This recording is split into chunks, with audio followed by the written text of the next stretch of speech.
ګرانو زده کوونکو سلام، ښه راغلاست. خدای دې وکړي چې ټول روغ او جوړ اوسئ او خپل درسونه په منظم او دقیق شکل باندې تعقیب کړئ.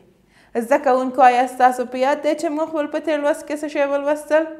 موږ خپل په تېر لوست کې د مندل 4 قوانین مو ولوستل چې دغه هر قانون مو په جلا توګه ولوستل او په دې پوه شو چې دغه قانون موږ ته کومه موضوع راښایي یا هم دغه قانون د کومه موضوع په هکله دی چې دا زموږ د تېر لوست موضوعات وو. یعنې په تېر لوست کې موږ د مندل 4 قوانونه وپېژندل او ومو لوستل.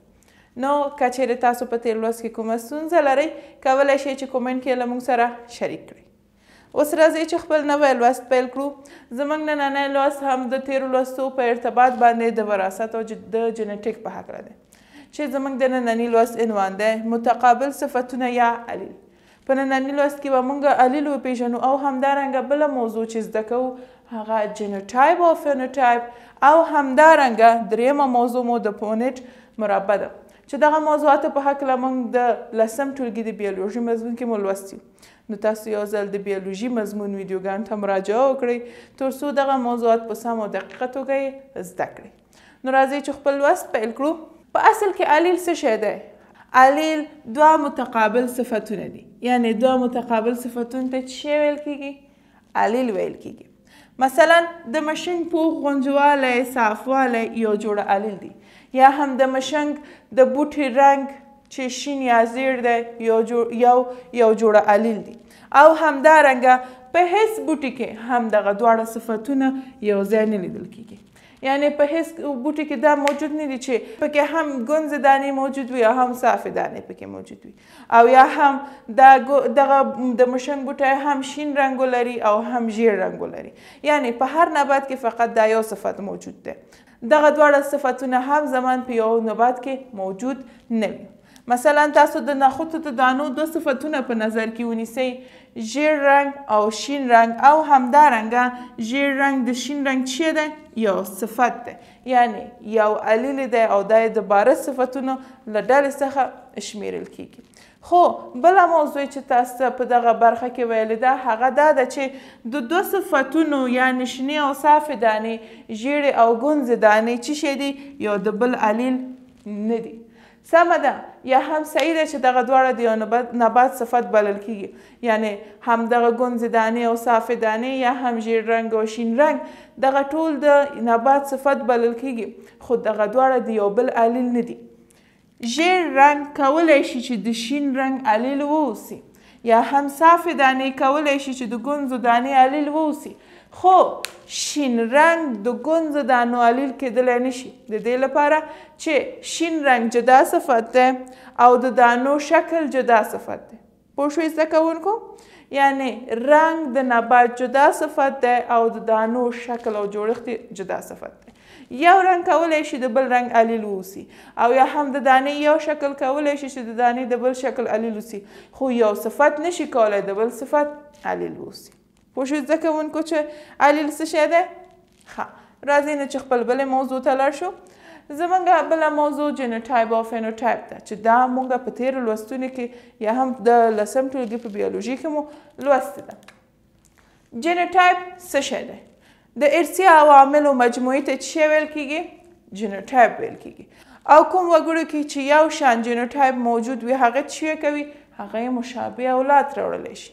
یعنې د دوی ارثي عوامل چې یو ډول وي دوی کولی شي چې مشابه یا هم یو ډوله اولاد راوړي. جینوټایپ خو د ژوندي موجوداتو او یا هم د وګړو ارثي عوامل شو. نو فینوټایپ څه شی دی؟ فینوټایپ ظاهري بڼې او قیافې څخه عبارت دی. امکان لري چې ژوندي موجودات د یو ډول فینوټایپ درلودونکي وي یعنې د مشابه فینوټایپ درلودونکي وي خو دا په دې معنا نه ده چې کله دوی د مشابه فینوټایپ درلودونکي وو نو د دوی جینوټایپ هم یو بل ته مشابه دی. نه شاید ظاهري بڼه او شکل یو شی وي خو ارثي عوامل یو شان نه دي. همدارنګه کولی شي چې جینوټایپ په بل رقم باندې هم تعریف کړو. جینوټایپ د جینونو د ترتیب څخه عبارت دی چې دا کولی شو د انګلیسي تورو دوه یو شان حروفو باندې او یا هم یو غټ او یو کوچني حروف باندې وښودو او فینوټایپ هم د ظاهري بڼې او شکل څخه عبارت ده.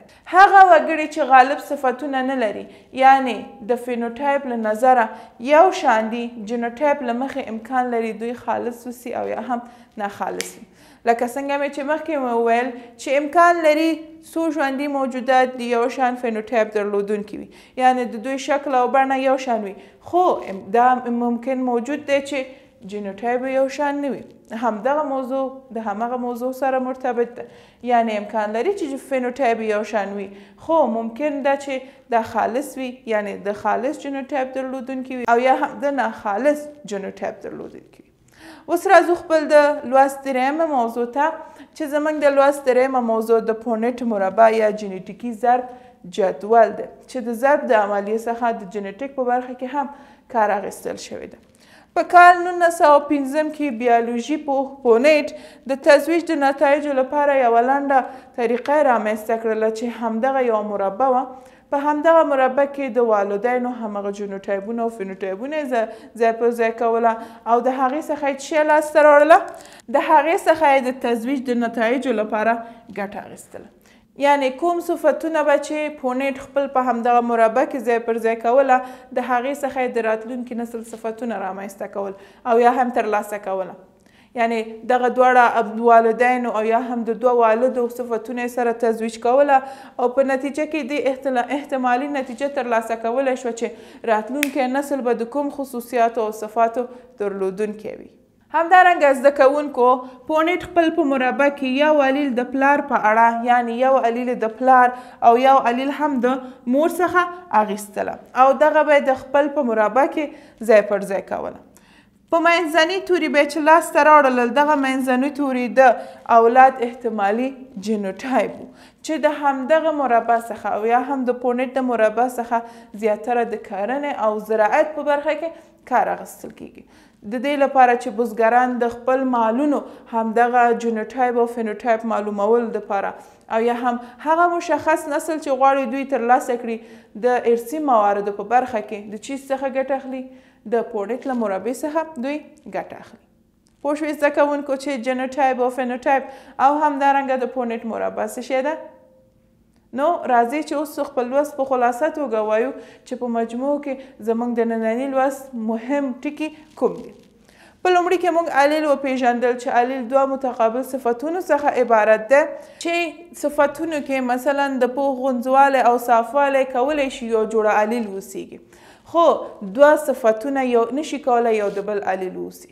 یعنی د بوټي رنګ یا د نبات رنګ د بوټي د دانې صفت یا هم علیل کیدلی نشي او همدارنګه په یو زمان کې د صفت دواړه ډلې یا هم د صفت دواړه برخې نشي کولی چې په نبات کې موجود اوسي. مثلا صفت چې شی دی صافه دانه او ګونځې دانه همدغه دواړه صفتونه په یو زمان کې نشي کولی چې په یو نبات کې موجود اوسي. بله موضوع مو چې وپېژندله هغه جینوټایپ او فینوټایپ. ومو ویل جینوټایپ د ارثي عواملو مجموعې څخه عبارت ده او کوم کسان چې د یو ډول جینوټایپ درلودونکي دي د دې امکان شته چې یو شان یا مشابه اولادونه لري. او فینوټایپ هم ظاهري بڼې او قیافې څخه عبارت ده. او بله موضوع مو چې وویلې هغه دا ده امکان لري چې زیاتره وګړي او یا هم زیاتره ژوندي موجودات د یو شان فینوټایپ درلودونکي وي خو دا په دې معنا نه ده چې د دوی جینوټایپ هم یو شان دی. یعنی امکان لري چې دوی د خالص او ناخالص جینوټایپ درلودونکي وي. او همدارنګه بله موضوع مو چې ولوستله هغه د پونټ مربع وه او یا هم د جینیټیکي ضرب جدول و چې دا د بیولوژي پوه پونټ په واسطه منځته راغله چې همدغه پونټ غوښتله د تزویج نتایج په احتمالي ډول ترلاسه کړي او یا هم په اسانه توګه د تزویج همدغه احتمال ترلاسه کړي چې که چیرې دوه نسله او یا هم والد او والده سره یوځای شي یا هم تزویج شي راتلونکی نسل به د کوم خصوصیاتو او ځانګړتیاوو درلودونکي وي. دا د پونټ مربع. نو زده کوونکو په مجموع کې موږ خپل په ننني لوست کې جینوټایپ او فینوټایپ مو وپېژندل همدارنګه د پونټ مربع مو وپېژندله او علیل مو وپېژندل. دا زموږ د ننني لوست موضوعات. نو مطمئنه یم چې نننی لوست مو په سمه توګه زده کړی دی. خو که چیرې بیا هم تاسو په ننني لوست کې کومه ستونزه درلود کولی شئ چې کومنټ کې له موږ سره شریک کړئ.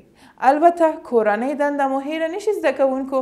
ستاسو کورنۍ دنده دا ده چې د 10م ټولګي د بیولوژي مضمون ویډیوګانې په خاصه توګه د وراثت یا د جنټیک د برخې ویډیوګانې وګورئ تر څو هغه ویډیوګانې تاسو سره مرسته وکړي د 12م ټولګي دغه درسونه په سمه توګه زده کړئ. نو که چیرې تاسو کومه پوښتنه درلود کولی شئ چې کومنټ کې له موږ سره شریک کړئ. همدارنګه تاسو کولی شئ چې د کتاب سافټ زموږ د ویډیو د ډسکرپشن څخه ډاونلوډ کړئ. تر بیا ښې چارې.